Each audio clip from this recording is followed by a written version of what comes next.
Okay, I'm Gavin. This is Lab 8, so this is a voltage controlled oscillator. So here, the first part of it is a current source, which we have here. And what we've done is we have a potentiometer, so we can choose exactly how much voltage we want to input from our voltage source. And then it goes through this with an op-amp and a transistor and outputs a current based on this voltage. And so you can see here the curve that's created, the IV curve from this. So as the voltage that we're inputting increases, we get a linear decrease in the current that's output. So then from that, part B of this lab was to create a Schmitt trigger. And so a Schmitt trigger takes in, it's kind of like a comparator, so it takes in a value, and then if it gets above a certain threshold or below a certain threshold, it'll switch. And the cool thing about it is it has two thresholds, so that when you are going up, it has to reach a higher point than when you're going down. It has to reach a lower point in order to switch.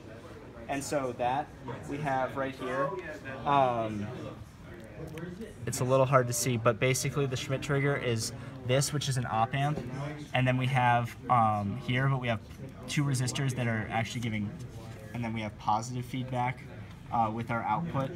And so what you can see is that when you have a triangle wave, for example, then it creates either the positive rail or the negative rail as an output.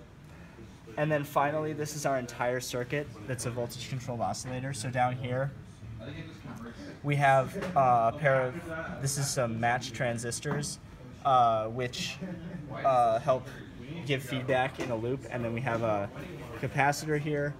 And overall, what this circuit does is it takes in this just solid single voltage that we get from our current source, and it transforms it into a specifically into an oscillating